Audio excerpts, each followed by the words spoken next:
Hi, my name is Brianna Hutchison. I am a nurse practitioner student.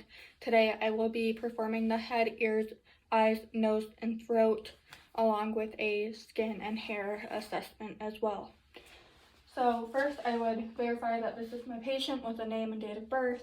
I would perform hand hygiene, and then to begin this assessment, I am going to assess my patient's skin, nails, and hair. So just doing a general overview, I want to look for any lumps or discoloration. I am also going to look for any moles or freckles or any macules, and just anything that is abnormal. If he has any pigmentation or any lesions, I would measure that and document it. Next, I am going to palpate with the back of my hands, and I am assessing for temperature, moisture, and texture, and he is good in that aspect. I am also going to be checking turgor, skin turgor, by pinching the skin of the clavicle and checking the skin elasticity. And over here, I do note that my patient has a scar. I would measure that, note the color and the size in the chart.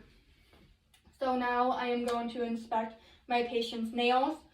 I am going to look at the ridges and make sure those are clean and even. I am also going to be looking at any cracking around the cuticles, any blood underneath the nails. I am also going to note any discoloration. It does look like there is a small white discoloration to the nail here. So I would measure and document that. I also want to check for any clubbing in the fingernails. It does not look like there is any clubbing going on. Next, I am going to check for skin capillary refill. And it is important that the capillary refill is less than 2 to 3 seconds, and my patient is less than 2 to 3 seconds. I would check the toenails as well, but my patient's feet are not uncovered. So next, I am going to go to the head. So here I am going to be inspecting the scalp. I want to know any textures. I want to know any discoloration, any lesions. I would notice if there were any mites or lice in this part of the exam. The moisture is good. That means he's well kept, well hydrated. So I also want to inspect the hair distribution. I would look at the shape and contour of the skull. I would also look to see if there are any obvious lumps. Now I'm going to palpate for any lumps or masses and shape of the skull. I am going to palpate the occiput and make sure that is normal. And I am also going to notice the hair distribution of the eyebrows and eyelashes. And in this case, my patient has a beard, so I would notice if there were any abnormal hair growth there as well. My next part of the assessment, I am going to palpate the temporal pulse, and I'm going to use the pads of my fingers. And now I'm going to palpate the sinuses. So I'm going to do the frontal sinus, and my patient would tell me if there is any pressure or tenderness that is abnormal. Now I'm doing the maxillary sinuses. Any pain? No. Okay. So that is complete. The next part of my exam is going to be the eyes. And just by looking, can I have you look at me? I'm going to be looking at the sclera, making sure it is white, and that there's no jaundice or yellowing of the sclera. The next part is I'm going to pull down and look at the conjunctiva and making sure it is pink and not pale. So the next part of the exam is assessing the light reflexes, and that means the light is going to reflect off of your pupils, and they should be symmetrical, and I am going to do that now. So I'm just going to shine a bright light and look straight at me, and I'm going to step back so I'm not blinding him. So it does look like the reflexes of the reflection of the light and the pupils are equal. So now I am going to be checking pupillary reflexes. So I am going to shine a light in the left eye first, and the right eye should constrict. So left eye first, the right eye pupil constricted. Now I'm going to do that again, and then the left eye constricted. Now I'm going to do it in the right eye, the left eye constricted, and then the right eye constricted. So here I'm testing the direct and consensual reactions, and the eyes are round and reactive equally. Next, I'm checking the visual fields with my fingers. I'm going to get close to my patient and have 2 fingers kind of go in and out of his peripheral view, and that is what I am checking. So I'm going to have you tell me when you see my fingers, okay? Yep, see 'em. Okay. Yep, see 'em. Yep. Okay, so his peripheral view is intact. Next, I'm going to be assessing the 6 cardinal signs, and this tests the extraocular movement. So I'm going to have you follow my finger and don't move your head, okay? Up, down, lateral, middle, up, down, midline, middle. So I did not note any nystagmus or any shaking of the pupils. So now I am going to check convergence, and again, don't move your head, just follow my finger. And the pupils constricted with that. So the next part of the eye exam is going to be the Snellen eye chart. Here I'm going to stand 6 feet back, but still be in view of the camera, and I'm going to have him read the last line that he can. LTFPH. And that indicates 20/20 vision. So the next part of the eye exam is going to be a fundoscopic exam with the ophthalmoscope, and I want to make sure I set the diopters to 0, and it is set at 0. So this part of the eye exam, I want to make sure I find the red reflex, and I'm going to look into the pupil and follow it into the view. Here I am assessing the blood vessels within the eye. I'm also looking at the optic disc and the macula and fovea of the eye. So I'm going to put my hand on his shoulder, and I am going to look into the right eye with my right eye, and the left eye with my left eye. So we're going to have a bright light, okay?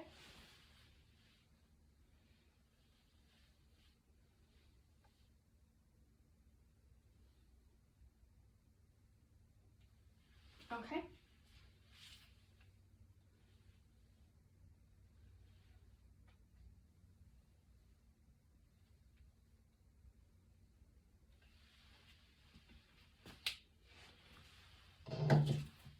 So next part of the exam is the ear exam. So I am first, it's always inspecting. I'm making sure that the ears are symmetrical. I do not notice any drainage or any foreign bodies coming out of the ear. I also want to note that there is no inflammation or any rashes on the ear. So the next step is to make sure you pull on the ear first before looking into the ear, and if the patient experiences pain, that could be an indication of otitis. And now I'm palpating the ears to make sure that there's no bumps or lesions. And he's good. So next I am going to look into his ears with my otoscope. And here I am looking at the tympanic membrane, making sure that it's pearly white. I'm also going to look at the cone of light reflex and the bony prominences. I also want to visualize that there's no lesions or any foreign bodies in the ear. So I'm going to turn the light on and look into your ears, okay? So for an adult, I'm going to pull the ear up and back. And for a child, I would do down and back. So he is an adult, so I'm going to do up and back.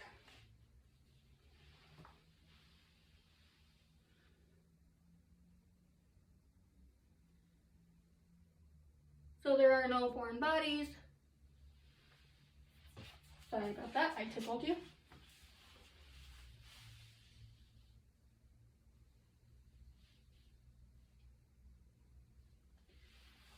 And no discharge.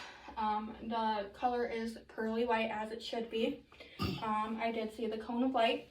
So the next part of the ear exam is going to be the whisper test, and I'm going to have you occlude one ear, and I'm going to whisper 3 words, and you're going to repeat those back to me.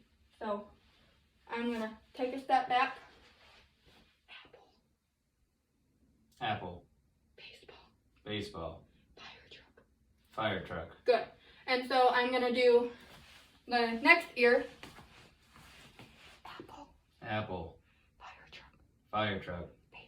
Baseball. And the whisper test is completed. Now the Weber test tests sound conduction. And I am going to set this on his head, and he's going to tell me what ear he hears the vibration in. Both ears. Good. And that is normal.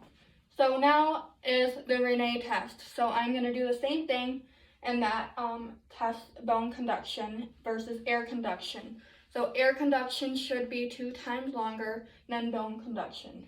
So when I do this, I'm going to set this on the mastoid process, and he's going to tell me when he doesn't hear anymore on each side. So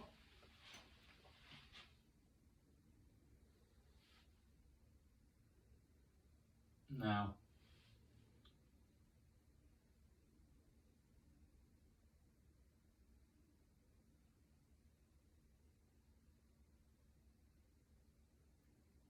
Now.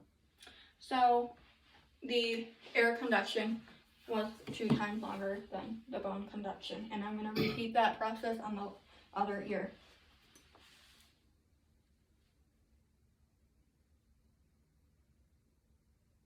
Now.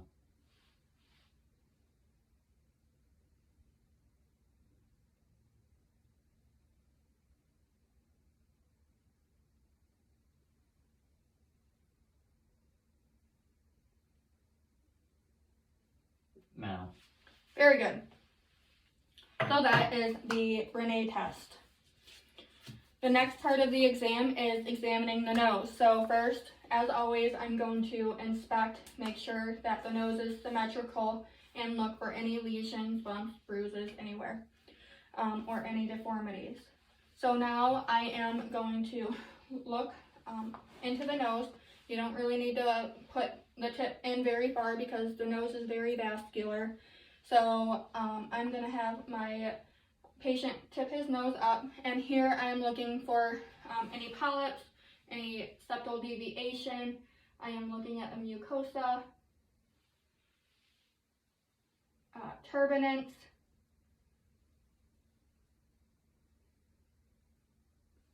good. And I also wanted to look for any abnormal discharge, which he had none of those. So the next part of the exam is mouth exam. and I'm inspecting the lips. I want to make sure that there's no crusting or any dryness. I want to look for symmetry. I want to make sure that there's no lesions. So the next part is I'm going to have my patient open his mouth, and I'm going to look at the back of his throat, and I am going to examine, say ah. I'm going to examine the dentition, for any tonsils. I want to look at the hard and soft palate. Can you say ah? Lift your tongue up. Okay. And then I am also going to take a look at the submandibular and sublingual glands during that part. I also wanted to note that the uvula is midline, which is so the next part is I'm going to apply my gloves and palpate his mucosa to make sure that there's no lumps or bumps or any induration. Okay, so